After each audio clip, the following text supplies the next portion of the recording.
చెప్పా కదా sir, free ride అని. మా కథ విని మీరు స్పందిస్తే అదే మీరు మాకు ఇచ్చే పేమెంట్.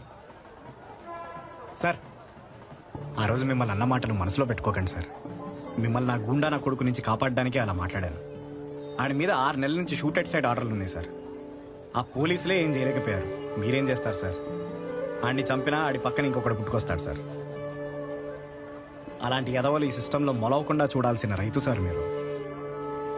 గన్ షాట్గా ఇంటర్వ్యూ చేసి వచ్చి ఈ ఆటో మణితో ఒక్క చీళ్లు బీరు కొట్టండి సార్, చచ్చేదాకా గుర్తుపెట్టుకుంటాను.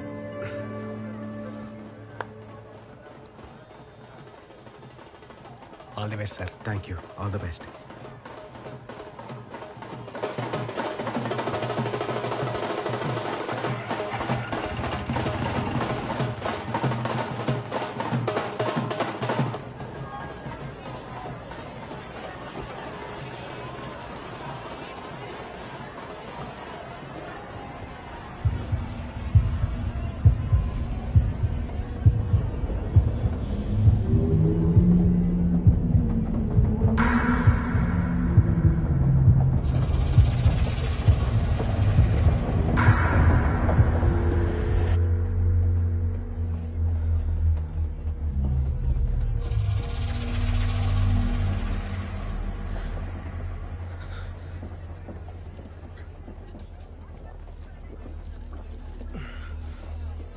ట్రైన్ ఎక్కిన ప్రతిసారి యాంగ్జైటీ ఏంట్రా?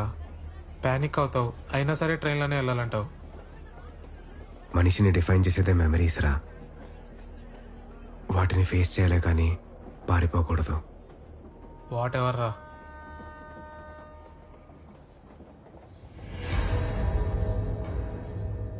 చూడు,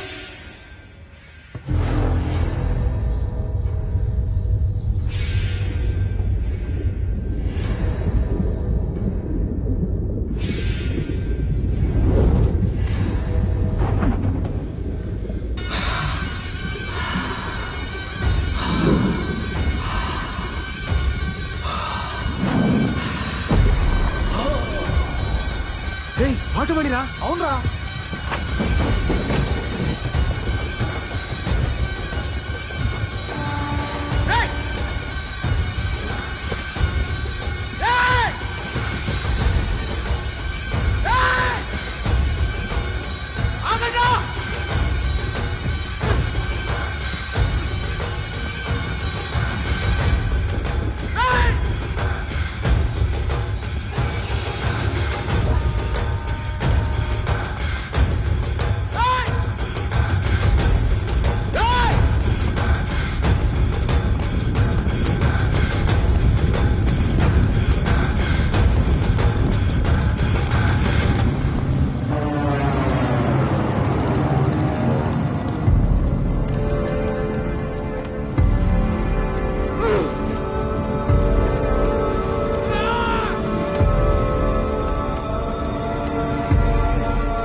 చరిత్రలో ఏలూరుకున్న ప్రాముఖ్యత ఏమిటి? దాదాపు 10 శతాబ్దాలు వెంగిరాజులు పాలించిన ప్రాంతం. Can you name a tourist attraction of your place? Telleru. IAS ఆఫీసర్లు అందరూ కరప్ట్ అనే అభిప్రాయం ఉంది. దాని మీద మీ ఒపీనియన్? వ్యవస్థ పునాదులే కరప్ట్ అయినప్పుడు అందరూ కరప్టే sir. With all due respect. మీలో కరప్ట్గా ఆఫీసర్లు ఎవరైనా ఉన్నారా? హైదరాబాద్లో జరిగిన రేపిస్ట్ల ఎన్కౌంటర్ మీద మీ అభిప్రాయం? అరాచకం. హౌ? అందరికీ సమానంగా పనిచేసేదే సార్ న్యాయం. అలసత్వం, ఆలస్యం, పక్షపాతంతో ప్రజలకి న్యాయం మీద ఉన్న నమ్మకాన్ని ఉమ్ము చేస్తూ వస్తుంది మన న్యాయ వ్యవస్థ. ఆ అసహనానికి రాజకీయం ఎంచుకున్న టెంపరీ సొల్యూషనే ఆ ఎన్కౌంటర్. అదే ఆ రేపిస్ట్లలో ఒకడు మంత్రి కొడుకు అయింటే ఆ ఎన్కౌంటర్ జరిగేదా సార్? మిస్టర్ అభిరామ్, మీ పరిధిలోని ఒక ఊళ్ళో ఇంటర్ కాస్ట్ మ్యారేజ్ చేసుకున్న ఒక యువజంటని ఊరి జనం ఉరితీస్తున్నారు. మరో ఊళ్ళో ఒక యువతిపై యాసిడ్ అటాక్ జరుగుతోంది. ముందుగా మీరు ఏ ఊరు వెళ్తారు? ఏ ఊరు దగ్గరైతే ఆ ఊరు వెళ్తాను sir. What's the point of this question sir? 22లో ఏ 2 ముందు, కోడి ముందా గుడ్డు ముందా, ఏ ఆన్సర్ ఇచ్చినా కరెక్ట్ అయినప్పుడు అది పర్సనాలిటీ ఇంటర్వ్యూ ఎలా అవుతుంది సార్? లేదా సిస్టంలోకి ఎంటర్ అవ్వకముందే రైట్ లేదు రాంగ్ లేదని ఇక్కడే compromise నేర్పుతున్నారా? Mr. Abhiram, are you challenging the integrity of this board? No sir, I'm challenging the integrity of the entire system sir. మరి యాటిట్యూడ్తో ఆ సిస్టంలో మీరు ఎలా ఫిట్ అవుతారు? ఫిట్ అవడానికి అసలు సిస్టమ్ ఎక్కడ ఉంది సార్?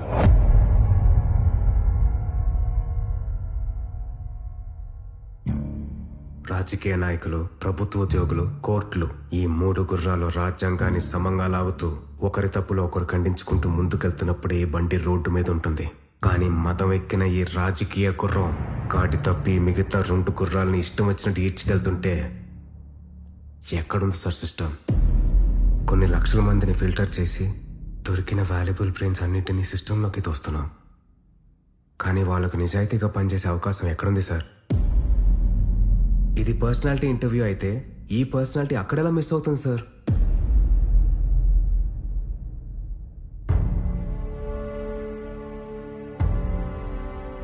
సమాజంలో తిరిగే అర్హతే లేని గుండాలు పట్టపగలు బాహాటంగా అమాయకుల ప్రాణాలు తీస్తుంటే కంట్రోల్ చేయాల్సిన వ్యవస్థలే వాళ్ళకి కొమ్ము కాస్తున్నాయి. అలాంటి కొన్ని ఇన్సిడెంట్స్ చూస్తూనే ఇంటర్వ్యూకి వచ్చాను సార్. ఎవరిచ్చారు సార్ వాళ్ళకి ఆ పవర్? ప్రతి ఎలక్షన్లో తను ఓటేసిన పొలిటీషియన్ జీవితాన్ని మార్చేస్తారని ఆశించే ఓటర్, దొరికినంత దోచుకునే ప్రయత్నంలో బ్యూరోక్రాట్ని కంట్రోల్ చేసే పొలిటీషియన్, ప్రజల కోసం పనిచేయలేక దొరల కోసమే పనిచేసే బ్యూరోక్రాట్, ఈ ఉచ్చులో ఇరుక్కొని తన జీవితాన్ని ఎవడూ మార్చలేడని ఉన్న ఓటుని అమ్ముకొని బతుకుతున్న ఓటర్. చక్రం పూర్తయిపోయింది సార్. ఈ వ్యవస్థలోకి ఇంకో ఐఏఎస్ ఆఫీసర్ వస్తే ఎంత, పోతే ఎంత, వాడు నేనైతే ఏంటి, ఇంకెవడైతే ఏంటి? 75 ఏళ్లుగా ప్రభుత్వం ఉందన్న భ్రమలో బతుకుతున్నాం సార్. కానీ ఇంకా ప్రభుత్వం ఎలా ఉంటుందో కూడా తెలియదు సార్ మనకి. What's the point of this interview sir, if not a pseudo intellectual masturbation?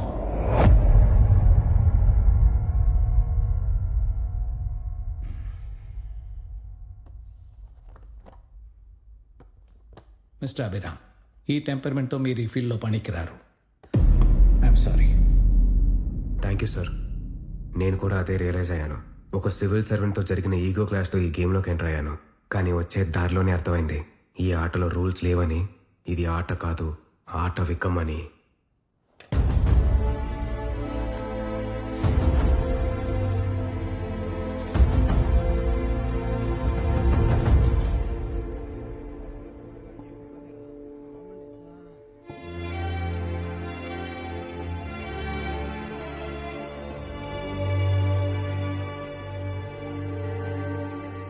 I'm sorry బాబాయ్.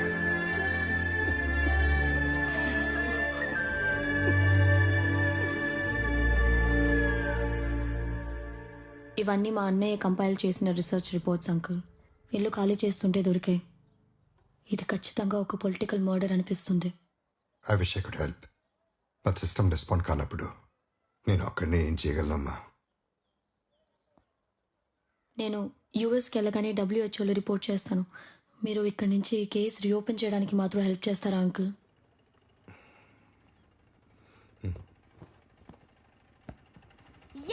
మామ ఇంటికి వచ్చేసాడు. IAS అయిపోయావా?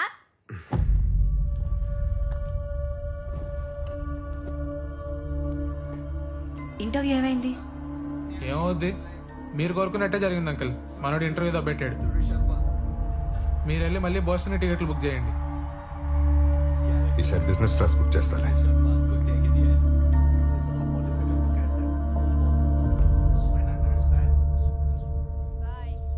This is my corner ticket number. Let me know when you're there. నేను వచ్చి నేను పికప్ చేసుకుంటాను. అభి, నీలాంటోడు ఈ సిస్టంలో ఉండడం కన్నా బయట ఉంటేనే దేశానికి ఎక్కువ ఉపయోగపడతాడు. Just take it easy Abhi. Hope I see you soon. Bye aunty. Bye ma. Bye uncle. Bye Priya. Bye, uncle. You should stay with us when you come to US. For sure.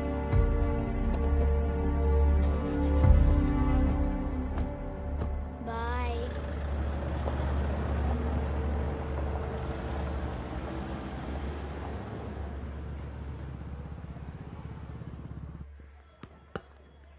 నేను అడిగింది రాజకీయ నాయకులు పంపిన ఆ రౌడీల గురించి కాదు.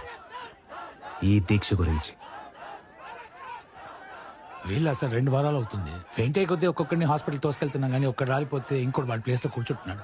డిమాండ్స్ పూర్తయ్యే వరకు ఎన్నెళ్ళైనా టెంట్ తీయరట. మీరు ఒక్క ఆర్డర్ ఇవ్వండి సార్, వెళ్ళి దులిపేస్తాం వెంటనే. అలా చేస్తే మనకి బ్రిటిష్ వాళ్ళకి తేడా ఏంటి? మనం ఇక్కడ ఉంది ప్రజల ప్రాబ్లమ్స్ సాల్వ్ చేయడానికి, సెటిల్మెంట్స్ చేయడానికి కాదు. ఇక్కడ కాదు, అక్కడ చూడండి.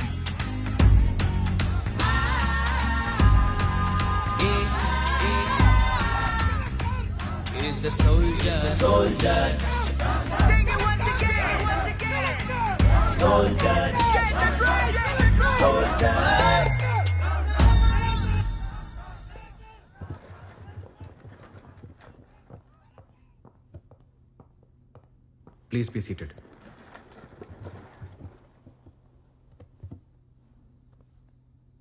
ఇన్ని రోజులు ఈ జిల్లా కలెక్టర్ భవిష్యత్తు ఒక పొలిటీషియన్ చేతిలో ఉండేది. ఈ రోజు నుంచి అది యూపీఎస్సీ బోర్డ్ చేతిలో ఉంది.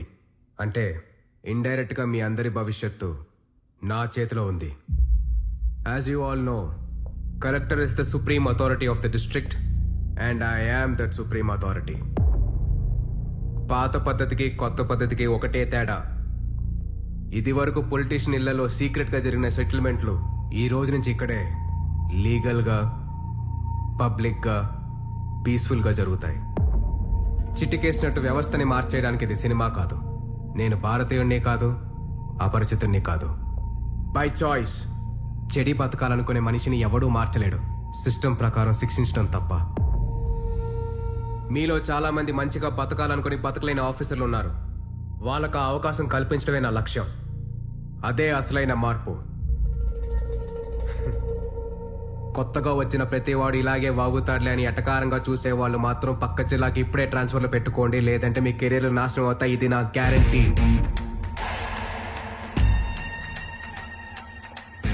ఎస్పీ గారు, సార్ ఆ దివ్యనగ గునా కేసు ఫైల్ తీసుకున్న రూమ్కి రండి.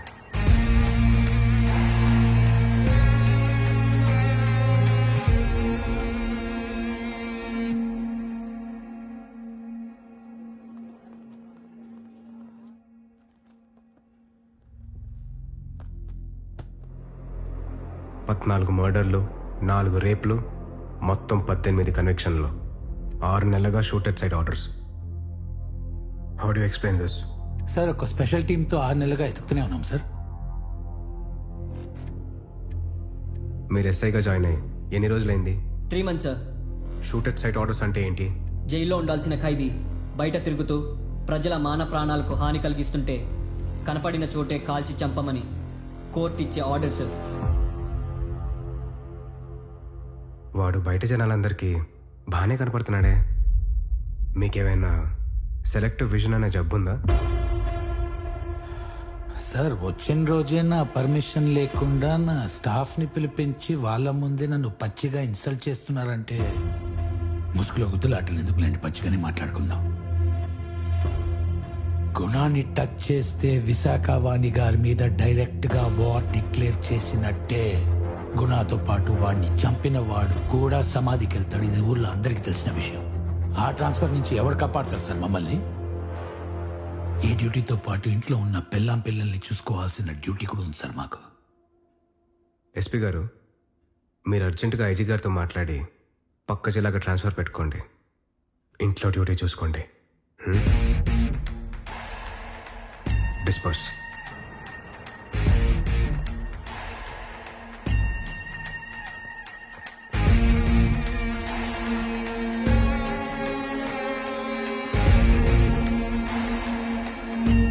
సార్ గుణ ఎక్కడుంటాడో నాకు తెలుసు సార్. మీరు సపోర్ట్ చేస్తానంటే నేను డేర్ చేస్తాను సార్. గుణాన్ని షూట్ చేసినోడు చేస్తాడంట కదా, పద ఆ చావేదో నేను పలకరిస్తా.